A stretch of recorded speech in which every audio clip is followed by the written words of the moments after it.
The room is opening now.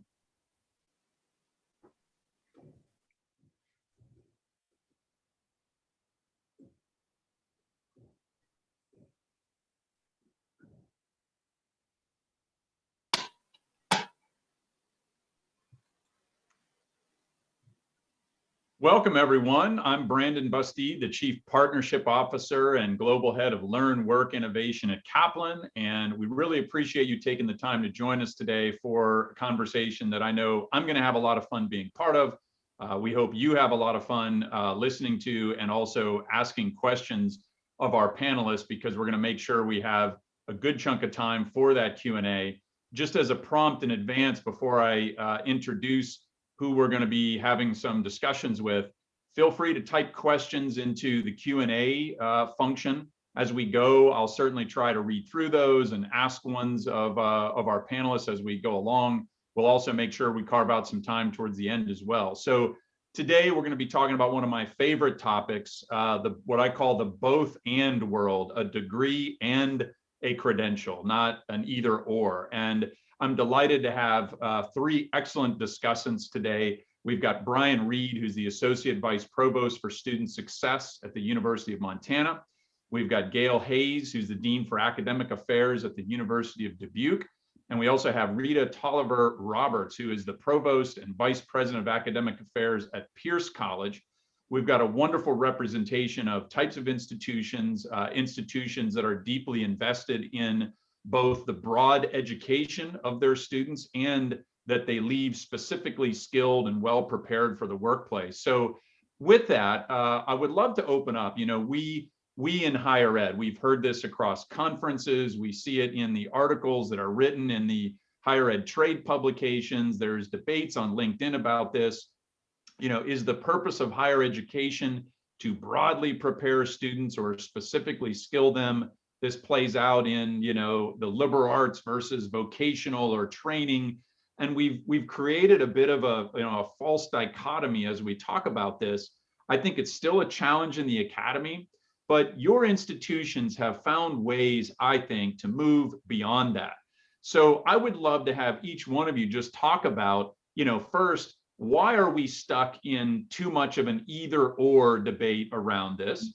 And then how have your institutions started to talk about it differently and move forward in a different way? So Brian, maybe I'll ask to have you start on that question. Yeah, great.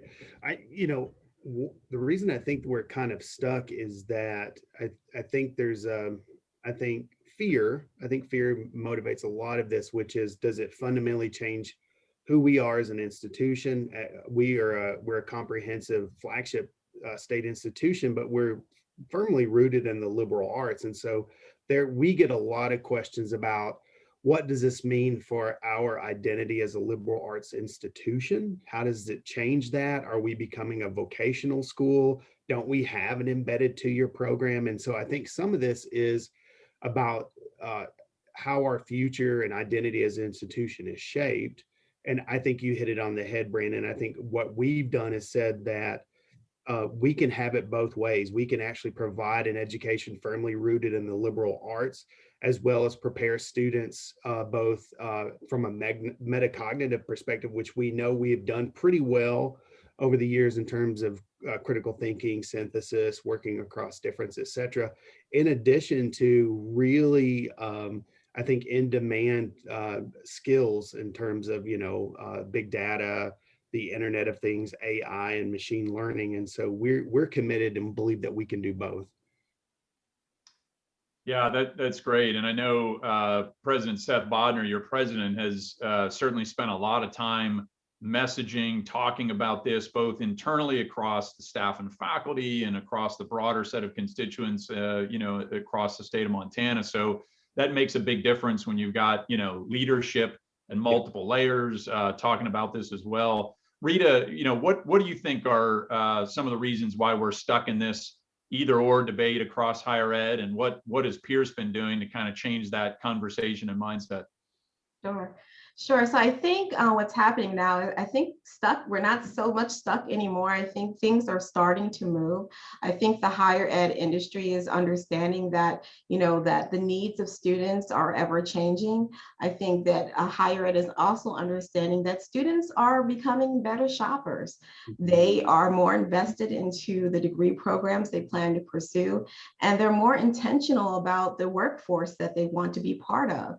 And so having that connection, having that awareness, coming from high schools or other programs that are better informing students at the secondary level as to what's needed to be successful in the workforce is far more known than ever before. And so students are starting to push and demand on the front end and understand what it's going to take for them to be valuable in today's economy. So, at Pierce, we've been doing this work for some time now. We have a long history of recognizing and understanding that, providing opportunities for prior learning assessment, providing opportunities to understand and recognize industry valued credentials is an important part of the student's learning experience. And it's an important part of the life cycle, for students, right? So even after they graduate, there's still a role for higher ed institutions to play in upskilling and reskilling students that they know, and then students that would be new to their organizations. So at Pierce, we are embarking upon a new program called Career Bridge, and we're excited about it. The program will begin in September of 2021. So even through COVID, we've pushed through to work with our region, to work with industry leaders, to offer a program that will allow for upskilling, reskilling, and more importantly, allow for a stronger strategic connection to our regional employers. So what we're doing through the program is we are offering a program that will offer skills, certifications, and credentials needed for jobs that will lead to family sustaining wages. And that's the most important thing I want to stress, that we're offering programs that will lead to a job, to a career that will support the families within our region and get them those jobs. And so we want to provide short-term opportunities for folks to get the needed skills and credentials anywhere from 6 to 9 months through the program. And so what we're offering, again, is those employer valued certifications, and then we're offering that through our career tracks that'll be offered through the program. And so the career tracks offer a diverse offerings, medical coding, IT user support, IT network and communication, cybersecurity, all the things that we would assume would be in demand in today's economy. And students will have an opportunity to pursue their courses and their credentials through our program, and then sit for those industry certifications through our partnership. Yeah, that's great. And your point about students becoming much more sophisticated consumers around how they're thinking about this, I think is a really important one, because higher ed may have been a little bit resistant to, some of these kinds of moves in the past, or Brian, as you mentioned, fearful, right? But, when you start to see the demand from prospective students and that's being articulated in ways where they're asking tougher questions and they're doing a different kind of homework, that's definitely happening. And I think a big driver of some of the shifts we're seeing. So Gail, your view of, where the conversation has been, where it's headed, and how, Dubuque has been wrestling with that. Tell us a little bit more. Well, I think part of the tension between those two worlds is that at the university level, we invested a lot in our brand. And to suddenly now think about bringing in partnerships or going to what is typically maybe thought of as an industry certification as opposed to a 4-year degree, that's encroaching on our brand. But I think back about, our mission at the University of Dubuque is to provide a professional studies with a liberal arts course. So really credentialing is in that wheelhouse. But I think back to a time when I was first wanting to go off to college when I was in high school. And that, by the way, was a very long time ago. My mother said to me, well, don't waste your money on one of those liberal arts degree, go into something where you actually have a trade. And I think that mentality back a few years ago is still with us today somewhat. And She's gone. All right, we've temporarily lost Gail, but hopefully we'll have her back shortly. In fact, we were joking before we came on live that we would have a chat bot or AI-driven Gail if for some reason we lost her. But I think we've got her back. So Gail, are you with us now? Yeah, I just got kicked out, so sorry. Yeah, so anyway, my point being is that I think that it's sort of what Brian and Rita were getting at, is that if you want to, you have to start looking at the student and what their needs are. And they too are looking for, yes, they want that degree, but they also want to enter the workforce with very specific credentials. And so it's about competencies. And employers want that same thing. An employer does not want to necessarily train employees on everything coming in. For example, you offer Microsoft Office products, training materials. Well, an employer does not have to train, should not have to train employees on how to use Microsoft Office, how to use Word and Excel. They could come in with those credentials. I want to steal a word from Rita that she used the last time we talked, and that was about stackable. That these are, you have your degree, but then you can stack on top of it these various competencies. And I think that makes that student so much more marketable, and it also addresses an industry need to have some of these things already taken care of when that employee gets hired for the first time. Mm-hmm. Yeah, those are all super points, and many institutions have made some pretty strong moves around some of those stackability efforts and initiatives, and thinking very thoughtfully about how to weave their liberal arts kind of basis into other opportunities for students to be specifically skilled in certain ways. And so it's a good segue to asking you some questions a little bit more about what each of your institutions are doing. Kaplan has been fortunate to have the opportunity to work with all three of you in the work that you're doing, and we're just a part of a whole set of initiatives and some very well thought out strategies that each of you is employing. This goes back, for me at least, to more than a couple of years ago when I wrote an article in Forbes about credegrees being the future of higher ed, and it was just a moment when I sandwiched two words together, credential and degree, around the notion that we can do these together, they don't have to be an either or. And some of the research behind that article I just wanted to point out here, because several of you have mentioned words like marketability for students, and how to be workforce ready or responsive to employer needs, etc. We did a market research survey where we asked hiring managers, knowing nothing else about these following candidates, which would you be most likely to hire? And the first option was a recent graduate with a bachelor's degree in English. The second one was a recent graduate with a bachelor's degree in cybersecurity. And the third was a graduate with a bachelor's degree in English, but a designation in cybersecurity, like a certified ethical hacker, right? And so they chose the English major with the certified ethical hacker designation 4 times more likely than the English major alone, and 3 times more likely to hire than the cybersecurity bachelor's degree holder. Now, so obviously, I'll just unpack a couple of quick points there. It's not the English major that's the problem, right? A lot of people have kind of said, oh, the arts and humanities, liberal arts, classic liberal arts majors, not necessarily computing in the marketplace. Actually, not true. Employers are valuing the liberal arts, but they want to see it combined or enhanced with a specific skill or a strong resume of an internship, co-op type experience, right? And then what's interesting is cybersecurity, as we all know, is one of the hottest areas in terms of hiring. But these hiring managers were more likely to hire the English major with the cybersecurity designation than the full-blown cybersecurity major, right, in terms of bachelor's degrees. So I mentioned that because that has been a rallying cry for a lot of the work that we've tried to do in helping universities around this. Brian, I'm going to swing back to you. Montana is doing a lot in this space. You guys have major initiative. Tell us a little bit more about the things you're doing and some of the early signs of success that you've had so far.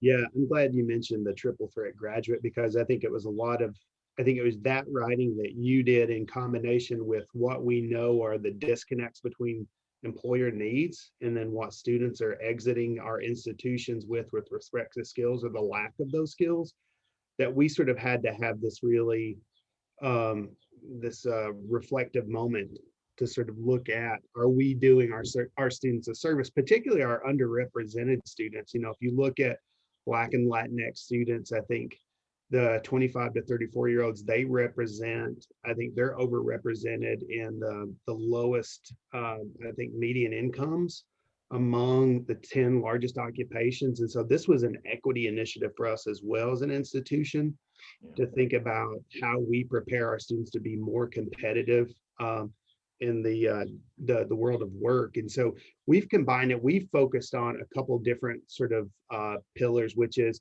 to provide the traditional 4-year study students in liberal arts with a credit degree upon graduation. And we built it into our program called Elevate You, which is a four-year work-ready curricular model that actually accompanies all students' course of study in their major. And so we provide them guideposts every year to accomplish in terms of work readiness. And from the even pre-matriculation, where we're working with them on handshake profiles as well as LinkedIn profiles, all the way through to the graduation and negotiating salaries and the job search. And so we've sort of made it part of the DNA of the education and the expectation as an undergraduate here. At the same time, and this is where I'm a big fan of Rita's work, is that that demographic, as we know, is declining very rapidly. And so for us as an institution, we're beginning to look at new learner markets. And so for us, it's about how do we provide products like a credit degree that is an on-ramp, an on-ramp for different types of learners, and that also provides an off-ramp for different types of learners. I've probably quoted this stat way too much for my colleagues' comfort here at the institution, but we have 36 million people nationally with some degree or some college and no degree. In the state of Montana, that's 102,000 people. And so, you know, in our current model of either you get a 2-year degree or a 4-year degree or you fail is simply not going to work for the nature of the future of work. And so we've got to start thinking about how we provide post-traditional learners more on-ramps at our institution. Yeah, a lot of super points there, Brian, in terms of thinking about it as an equity initiative, right? I mean, we're thinking about workforce development, but absolutely something that, you know, is a an important equity initiative. A lot of this has been laid bare in new and more pronounced ways as a result of the pandemic. And there's a lot of institutions that are in the middle of thinking about pivots like this, right? You know, just in the early stages of it, they know they want to move fast, right? But they're still sorting out plans. Rita, as a segue to you guys, right? Pierce made a rather major transformation as an institution a while back, right? From serving primarily traditional age students to now non-traditional students. And again, even the terminology we use, like non-traditional students are essentially the majority of students in higher ed. So we kind of need to drop that language, but for anchoring purposes, so you might want to just, touch a little bit on that transformation that you guys have gone through, and then talk a little bit more about some of the things you already started to mention in your introduction in terms of what kinds of initiatives you have underway and what kind of success you're seeing so far. Mm-hmm. Yeah, so I believe it or not, I was at Pierce when we made that shift.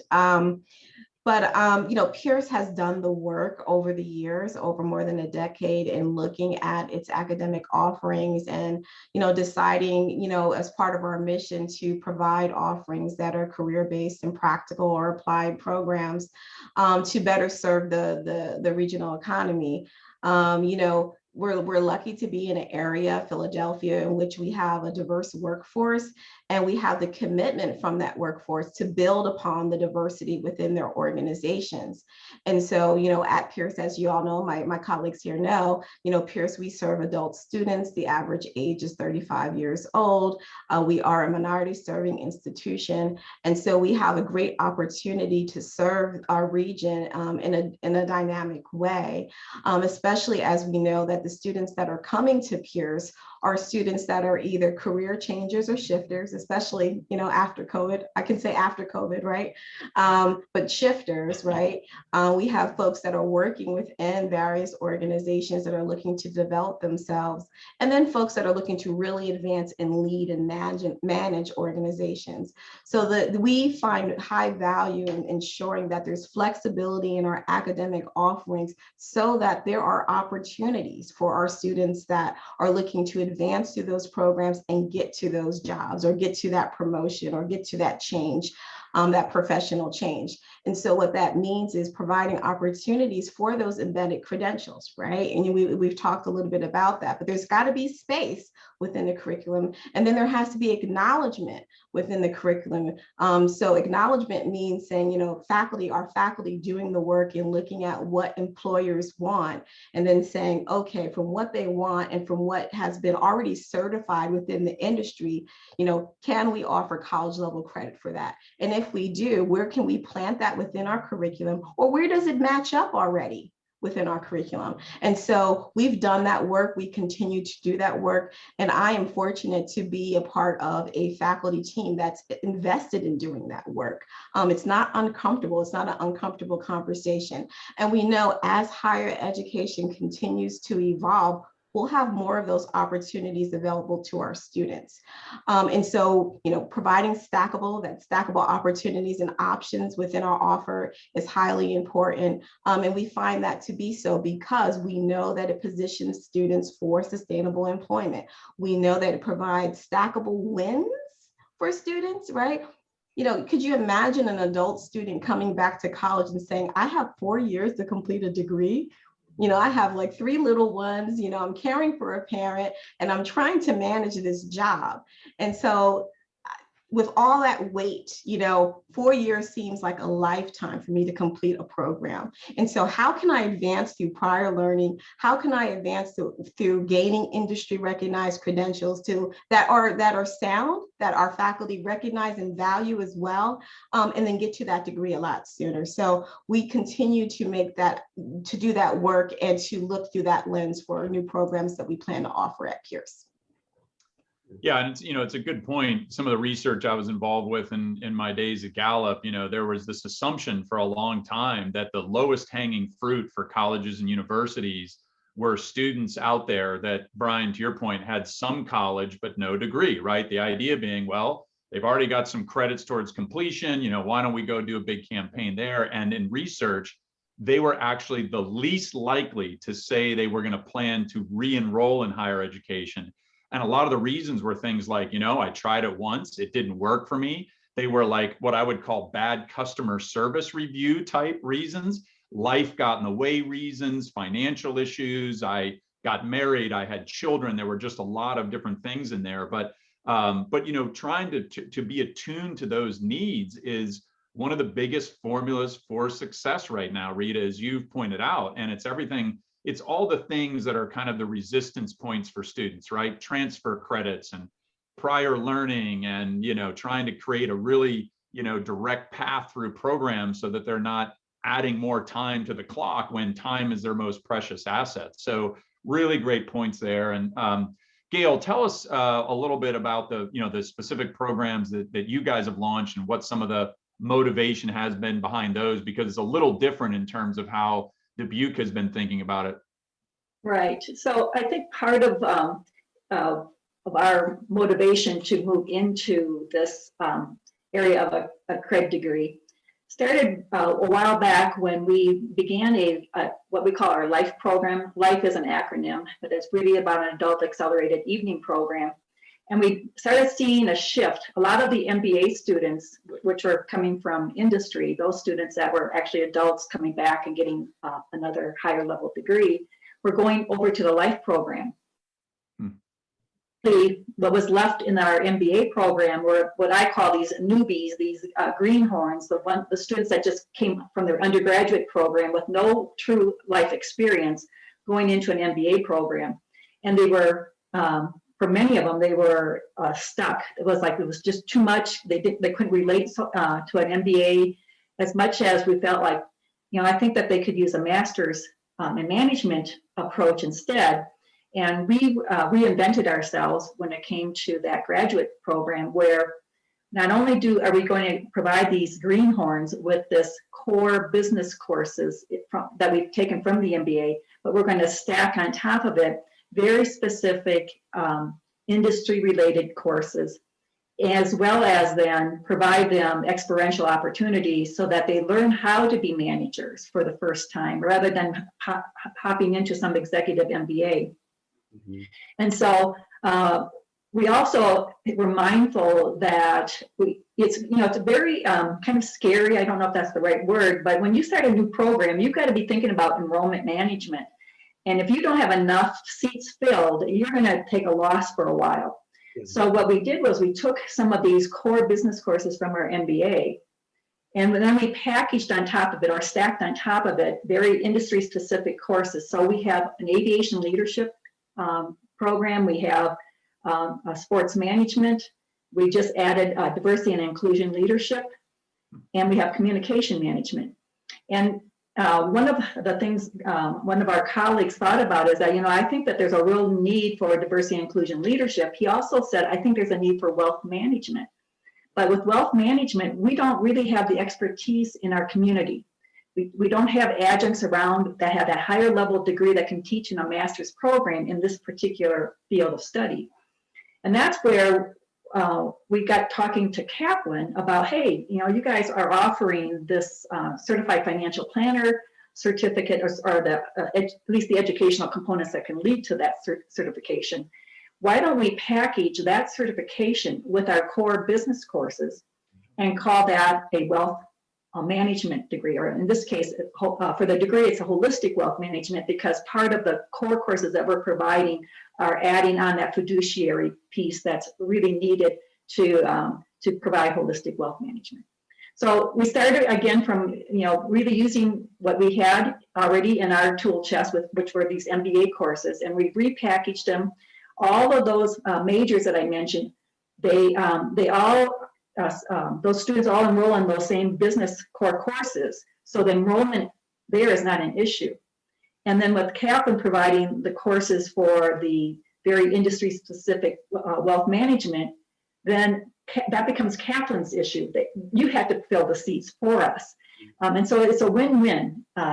We're sending students your way, and they're getting that core CFP courses under their belts, and then they can come our way to finish that degree. So anyway, I just think that this is a lovely, we're going to start this fall, lovely offering that we can make for students. We're going to get underway this fall, and we're going to see how that goes. Mm-hmm.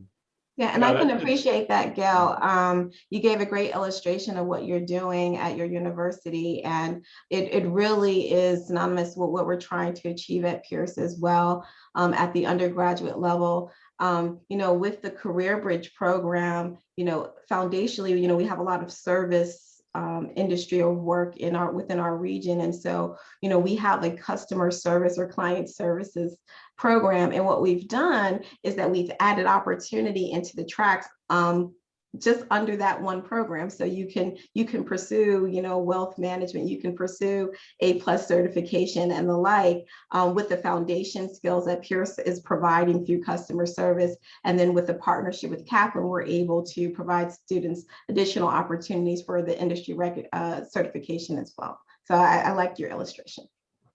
And if I'll just add really quickly, Brandon, sorry to jump in, but I think both Rita and Gail hit on something that's really important to this, which is the alignment with labor and industry and organizations in your state and region, whatever your reach is with your graduates.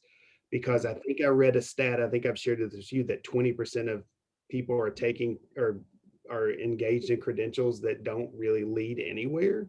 So there's a real need to make sure that that you do that assessment work on the front end to make sure there's viable pathways for your graduates into those local industries. Because I think none of us now, and even if we could before, we can't do it now. We can't afford this sort of build it and they will come mentality. It has to be really aligned. Yeah, you've each hit on several points that actually relate to a couple of the questions we have in the queue from some of our live audience. So I'll turn to those. And and get your perspective. So the first one comes from Laura Burgess, who says, I'm curious about your perspectives on partnering with outside agencies for subject matter expertise to deliver for certificates and credentials. Collaboration seems to be a needed value in higher ed and probably cost effective. And so each of you have talked about that a little bit, obviously, in reference to the work that we're doing between Kaplan and your institutions. But you probably have many examples where you've debated, outside or subject matter expertise, done it versus not done it.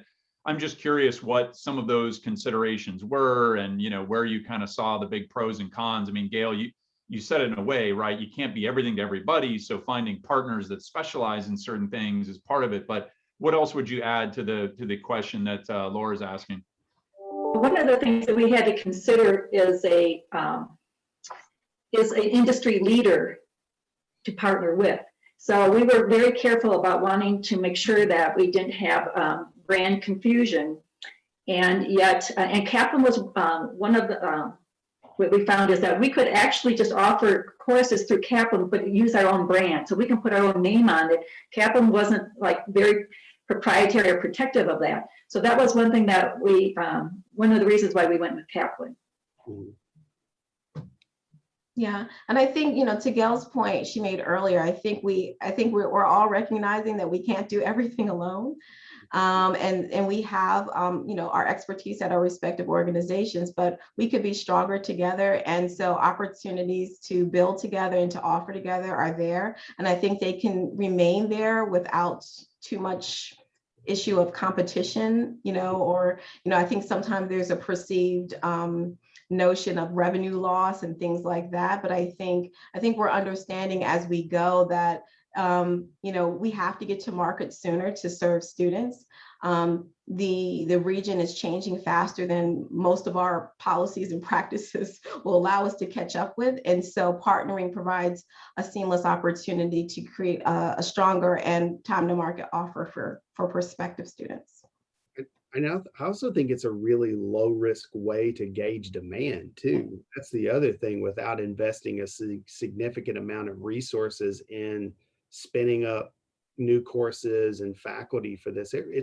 That's the way we sort of pitched it with our, I think, concerned faculty, which was let's instill this program and then take some time to look at those demands for those particular credentials. And then do we spin up something later of our own? Because there are those revenue sort of quote unquote outsourcing questions that happen. And what we found, it was really interesting to go back to Gail talking about Microsoft. Nobody wants to teach Excel, but everybody needs Excel. And so and so we found that Excel was a great program for us to be able to offer here at the institution that frankly, no one wanted to really teach. Yeah, and Brian, you bring up that point because I've been involved in a lot of conversations where a university might be considering some version of an initiative like this. And one of the first questions is like, oh, well, I wonder how faculty are going to react to this. And are they going to be resistant or not? And usually, kind of to your point, what ends up happening is when they start to look at the list of skill sets or industry credentials that are potentially being considered, a lot of them are like, yeah, I don't want to teach that, or I don't have expertise teaching that. And like that's something that a partner could teach, or people who have expertise in that could teach. So there's been, at least in my experience, far less resistance from kind of a faculty perspective to the idea of, adding these things as part of the menu of opportunities for students. But I'm just curious, where and how have you seen, either faculty more readily embracing these things? Rita, it sounds like you guys have built a culture of this with your faculty over time, but like, where have you seen more faculty embrace or more faculty resistance around some of these things? I think, well, bringing faculty in from the beginning is critical. I think no faculty member wants to hear at the end that you're offering a program that falls under their wheelhouse per se, that they haven't been involved in. And so I've learned that partnering with faculty and then having them take lead roles in the review and how decisions are made around what you bring on and how you partner is critical as well. So I think taking that approach has made things quite easy for peers. Yeah. Gail, Brian, anything you guys want to add? Well, we're starting off at our graduate level, I would say the same. It was really when we looked at so the way we looked at this, we're like, let's look at the offerings that we want to provide. So we don't have the whole Kaplan Credit library. What we did was we looked at the sort of Scott Latham's future of work and where companies are investing money. And so it was big data. So we're going to look at data analytics, CRMs, software as a service. And so once we had that, then we really looked and go, these are a lot in our business school. So we met with the dean and the faculty of the business school really early to sort of say, here's what this is, here's what it's not. And like, I think Rita hit it. Those early discussions were so helpful. Yeah. One of the other questions in our queue, which we've touched on a little bit, but I'll ask it from Michael Gedden, who says outside the US, the integration of recognized industry credentials into degrees is not uncommon. It's been visible for many years in the UK, Australia, et cetera. He asks, why has US higher ed been slow to adopt this approach? And what do you see as the main barriers? I know we've talked about this from a couple other angles, but anything else you guys would kind of comment on relative to why other countries' higher ed systems have been, more embracing of this than ours? Like, what are some of those differences?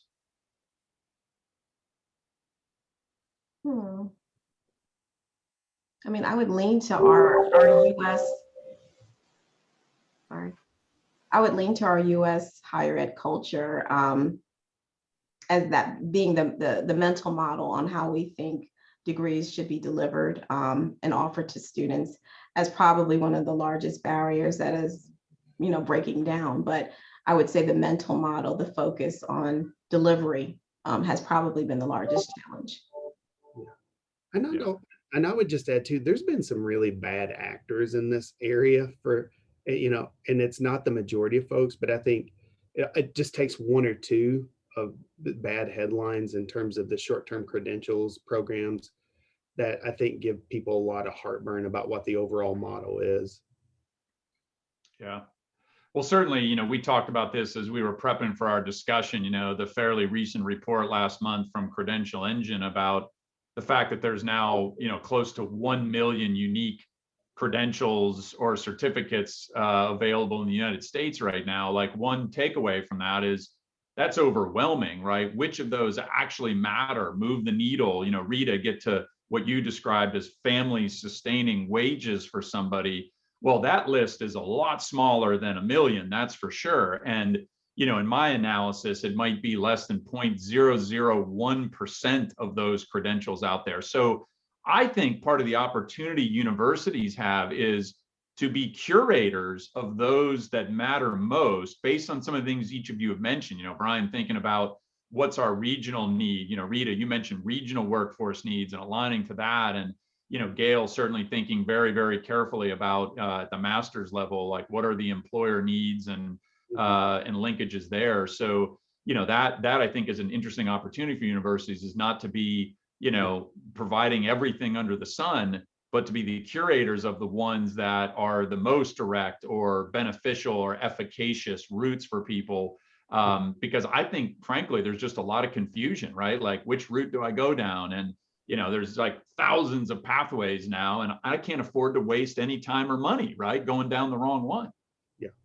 And it's, Brandon, I had a discussion with the program here that attracts a lot of our outdoor students who are interested in tourism industry and the outdoor industry. And I met with the chair of that department, and she said, our students aren't getting jobs in those industries, with companies like Sims in the region and other outdoor companies. And I said, well, why is that? She said, well, they love the outdoors, but they don't have project management background or skills. They don't have data analytics skills, and they haven't worked in a CRM. And so that's where those are how those partnerships get formed. I was like, I told her, I was like, I've got a program for you. Let's chat. And so that's another way that I think partnering with faculty in those programs to hear those stories of where students aren't getting through the door and for what reasons can really help, I think, grow on our campus. Yeah.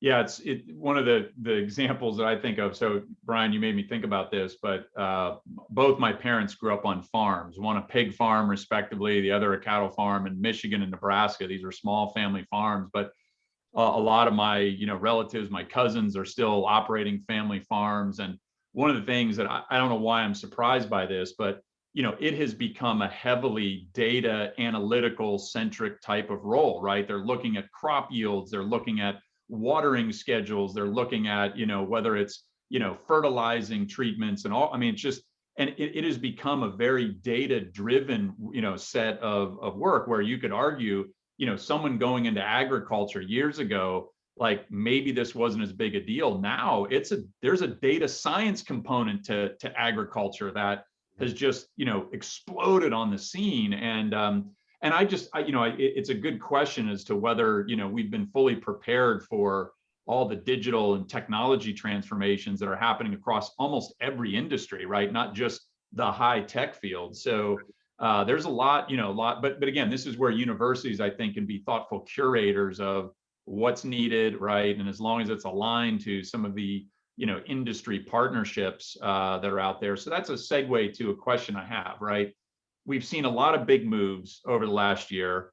The Google announcement about their tech certificates is one that a lot of people have taken note of, because in doing so, Google launched their own education and training certificates, right? Google run, Google owned, proprietary to Google. But they also came out and said, we are going to treat these tech certificates and our own hiring process as equivalent to a college degree, full stop. Yeah. How do you guys think about that? Is that a legitimate threat to higher education? How do each of you think about a move like that? Rita, do you want to kick off? Getting into this a little bit. I think it's interesting. I think it's something that we should not ignore as higher education leaders. I think the same way that industry is has pushed higher ed to be collaborative in gaining feedback about the offers, ensuring that we are offering products and information to students and education that will allow them to be successful in their workplaces.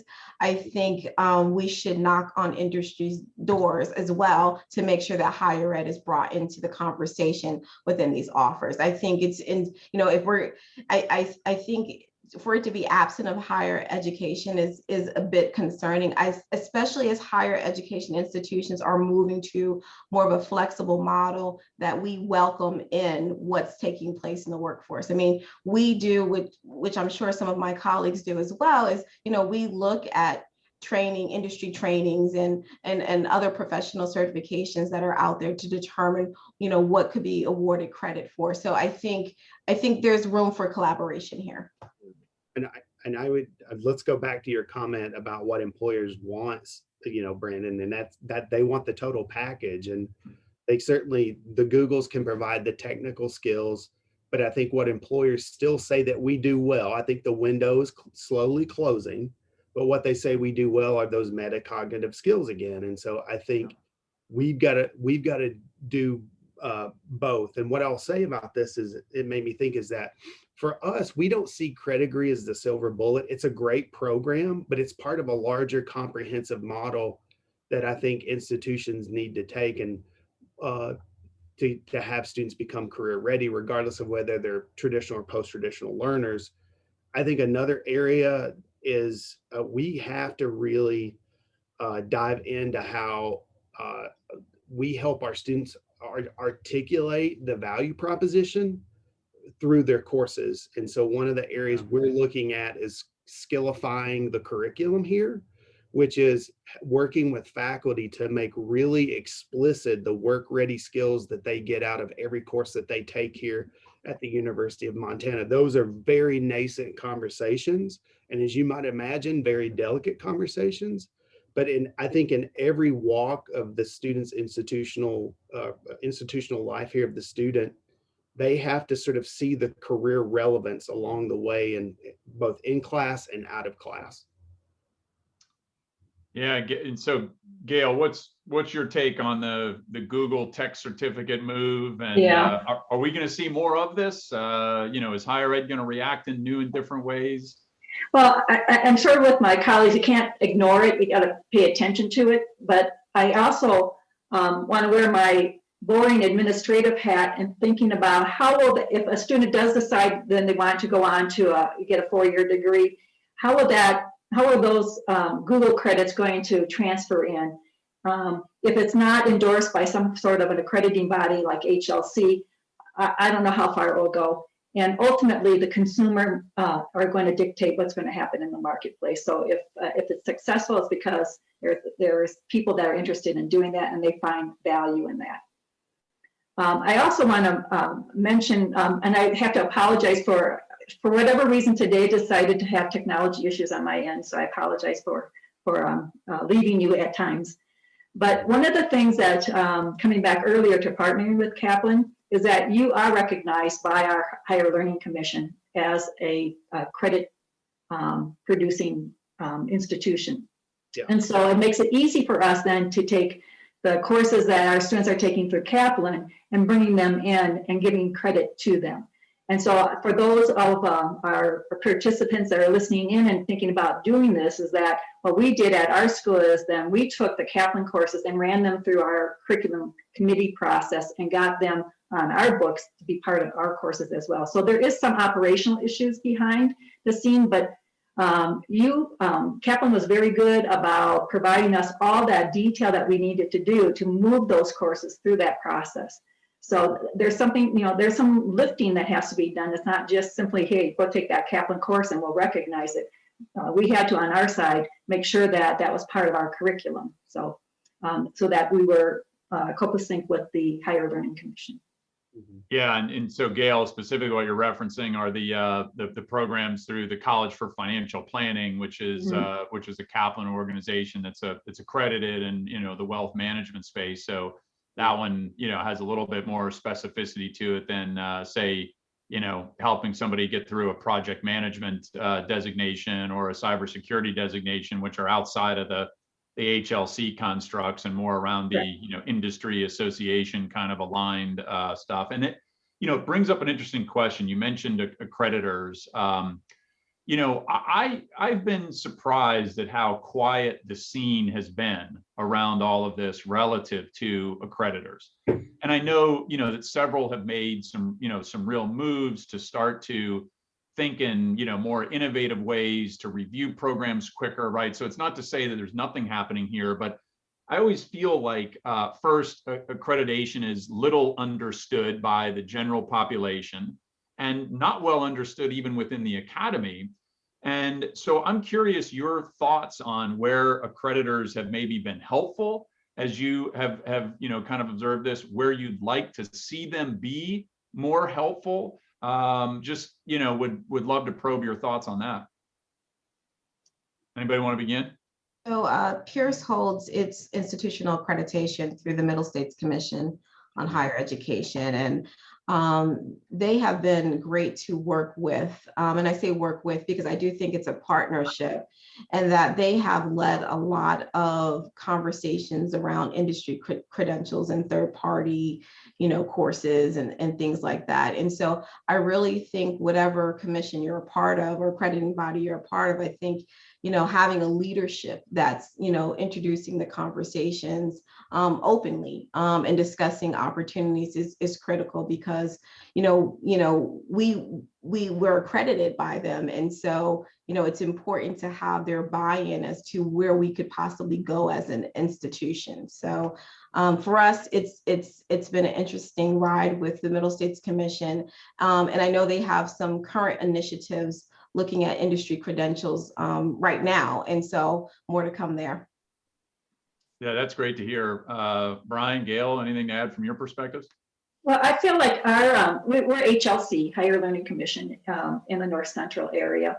And I really feel like they have helped us identify how to provide a quality education for students.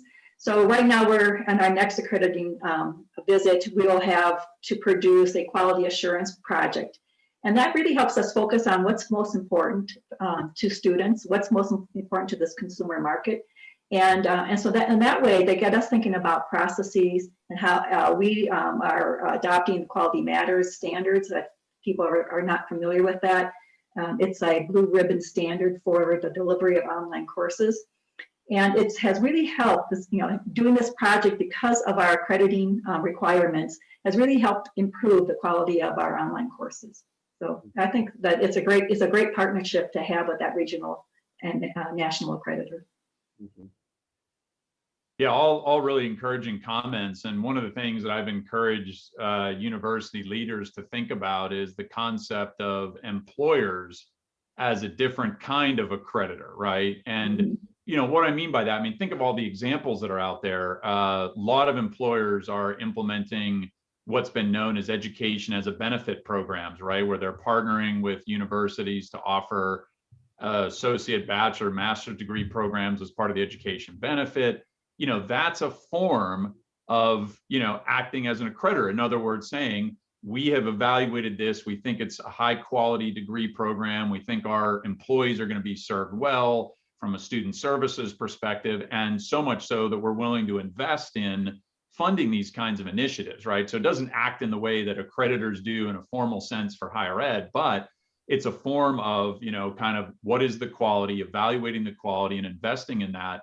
So, I think there's just a burgeoning set of opportunities to think about employers as, not just a new customer, right? But they're essentially putting their stamp of quality approval on what you're doing when they partner with your institution. And I certainly continue to hear from a lot of the large employers that we work with on that end of things that, even though there are the examples of a Google who's developing their own, tech certificates, the vast majority of employers still recognize that they need help from partners themselves, right? And a lot of them are turning to universities, and they continue to turn to universities because they believe they have the capability to do this. And there's still lots of brand value in getting something, pound for pound. If you can do it at University of X versus not University of X, there's still added value and, cachet and credibility to the university brand in that process,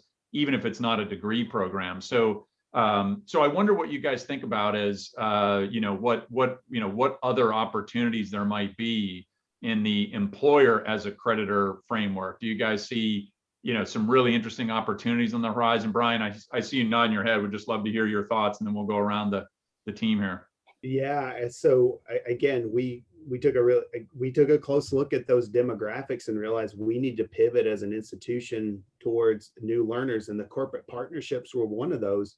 And so as we look to forge partnerships with, we've started with regional partners in terms of tourism and industry and different industry organizations. And our credit degree offerings are actually a part of the portfolio that we present to those partners for those skilling in place workers. And so it's really upped our game in terms of what we can offer those corporate partners within the state and region. It's been a game changer.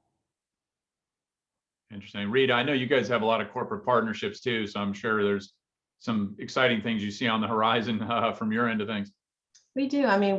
We have our corporate partners that invest in their workforce, and because of that partnership, there's some discount pricing for folks to pursue their degrees at Pierce. We're looking to form more strategic partners in which we're more intentional about, how those tuition benefit dollars are used, and how the workforce supports their employee in pursuing their degree. But I do want to offer up a new model that corporate organizations can explore. I think it's time to really rethink tuition benefits and applied learning on the workplace. And I think there's an opportunity for organizations to collaborate with higher education to come up with a new model to do so. So we've been talking about skills and applied skills and, what individuals need to perform or do to demonstrate success in the workplace. If there was a tighter collaboration, could that be part of someone's workday? Now I'm pushing things, right? But could that be part of someone's workday? And so they have the applied learning and advancement, but then also the instruction at the workplace. And so I think there's room for an evolution as to what it means to have a tuition benefit and what it means to have true workforce support. Well, and Yeah, you're hitting a great topic, Rita. I mean, the idea of carving out time during the workday, however that's defined, for the various learning, upskilling, reskilling, degree pursuit opportunities is, I think in my mind, I agree with you, going to be one of the next horizons that we see employers tackling. Yes, they're doing tuition reimbursement and ed benefits.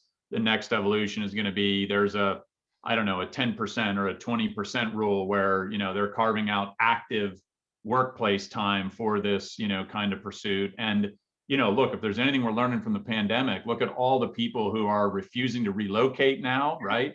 Wanting to be entirely virtual and work from home, or want more flexibility and literally will leave their jobs if they don't have that flexibility continued.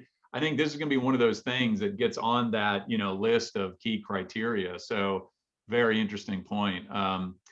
I was going to end with maybe a quick, because we got a few minutes left, flip the script a little bit. We've been talking a lot about industry recognized skills added to the college experience in some way. What about the other route, which is taking some of our best liberal arts education, right, and taking that in pieces to companies, right? And what I mean by that, the best leadership course I've ever taken to this day, it was a course that was taught through Shakespeare. And I mean, it was, it was just an incredible leadership course. But like, should we be doing stuff like that? Should universities be taking the best of what that broad-based liberal arts education is and offering that in pieces to enhance the corporate learning world? Or am I being silly and thinking that that's a fruitful area to pursue? We just did, Brandon, we just did that as part of our new learner initiative. We actually looked at the NACE competencies and we built a class around every one of those competencies. It's taught through a discipline, but it's communication, data management, teamwork. And we're creating a certificate in work readiness that comes out of that, and people can dip in and dip out of those courses as they need. But it will be a work ready certificate that hits on those 21st century work skills that we know that really draw from the liberal arts curriculum. Interesting. Gail, you were going to jump in too.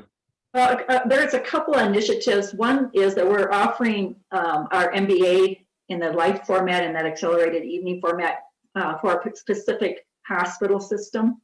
And it hasn't rolled out yet, so I won't state the name.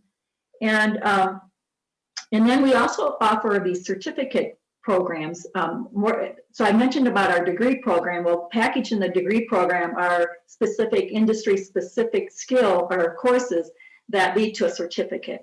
And a student does not have to have a undergraduate bachelor's degree in order to get into the certificate programs. They have to have some college, but they can go immediately into that. And so we could bring, for example, our certificate in diversity and inclusion leadership. We can take that to an employer, and if they have a particular person in-house who's going to be a diversity officer, or would they like to become a diversity officer, they can just take those certificate courses, and we provide that in a flexible format. So either they can do it online or on our campus. Interesting. Rita, you were going to add in too, I think. No, I agree with my colleagues, Brian and Gail. I think there's more room to bring these power skills, these in-demand skills to employers. Power skills. I like that. That's in fact, that's a great way to end the conversation as we run out of time here. First of all, thank you, Rita. Thank you, Brian. Thank you, Gail, for joining us. Thanks for the great work you're doing, the leadership examples that you're setting. I know part of this too is that not everything is successful. We're all learning as we go along. So I hope as we go forward, you guys are willing to, obviously share some of the insights, the good, the bad, and the ugly with colleagues across higher ed, and certainly those who are looking for great ideas and pathways. These are three really great people to connect with. So thank you so much for the time, and thank you all for joining us. And we'll look forward to being available to anybody who's interested in more follow-up discussion. Thank you, Brandon. Yeah. Thank you, Brandon. Have a great day, everybody. Take care. Yeah.